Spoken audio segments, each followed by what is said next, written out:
এইচএছৰ ফলাফলক লৈ অসন্তুষ্ট নেকি? আপুনি ভবামতে নম্বৰ নাপালে নেকি? 80%ৰ ঠাইত 60% পাইছে নেকি?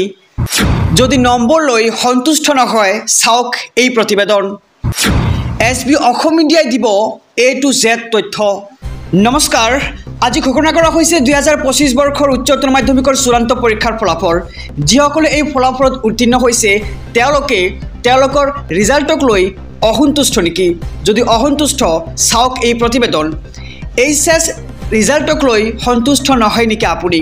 বহি পুনৰীক্ষণৰ বাবে কিদৰে কৰিব আবেদন আৰু ক'ত কেতিয়া কৰিব আবেদন সবিশেষ জনাই দিয়া হ'ব এই ভিডিঅ'খনত, গতিকে স্কিপ নকৰাকৈ চাই থাকক। পুনৰীক্ষণৰ বাবে 2 দিন পূৰ্বে খোলা হ'ব ৱেবছাইট। যিদিনা তাৰিখ দিয়া হ'ব তাৰ 2 দিন পূৰ্বে ৱেবছাইট খোলা হ'ব পুনৰীক্ষণৰ। ইচ্ছুক প্ৰাৰ্থীয়ে 15 দিনৰ ভিতৰত কৰিব লাগিব আবেদন। শিক্ষা বোৰ্ডে শিক্ষাৰ্থীক পুনৰীক্ষণৰ বাবে দিছে বিশেষ সুবিধা। অসমৰ লাখ লাখ পৰীক্ষাৰ্থীয়ে যিহেতু আজি ফলাফল লাভ কৰিছে আৰু যিসকলে ফলাফল লৈ অসন্তুষ্ট হৈছে তেওঁলোকে কৰিব পাৰিব বহি পুনৰীক্ষণ আৰু এটা ৱেবছাইট ফ'ল' কৰিব লাগিব। ৱেবছাইটটো হৈছে ahsec.assam.gov.in।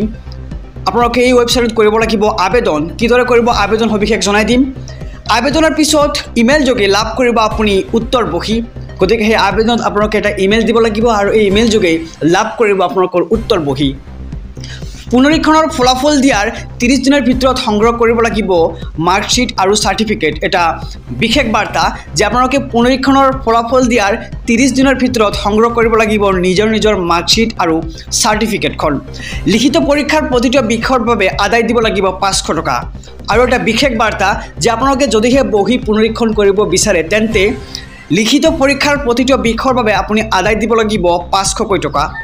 ইয়াৰ পিছত এইচএছ ৰিজাল্টক লৈ কিদৰে কৰিব আবেদন আমি পৰৱৰ্তী ভিডিঅ' লৈ আহিম। গতিকে চেনেলটো ছাবস্ক্ৰাইব কৰি ৰাখিব আৰু যিসকলে এইচএছৰ ৰিজাল্টক লৈ অসন্তুষ্ট হৈছে তেওঁলোকে কৰিব পাৰিব বহি পুনৰীক্ষণ আৰু বহি পুনৰীক্ষণৰ বাবে আপোনালোকে কিদৰে কৰিব আবেদন আমি জনাই দিম যেতিয়া খবৰ আহিব। গতিকে চেনেলটো ছাবস্ক্ৰাইব কৰক আৰু ভিডিঅ'খন ভাল পালে এতিয়া লাইক কৰক।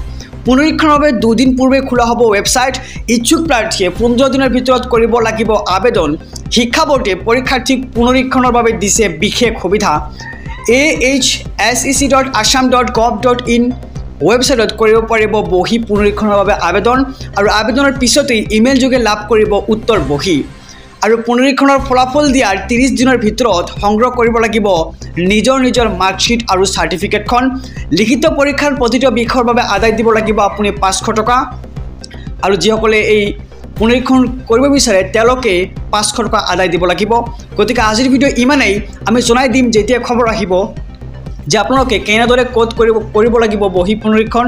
গতিকে চেনেলটো ছাবস্ক্ৰাইব কৰক। ধন্যবাদ।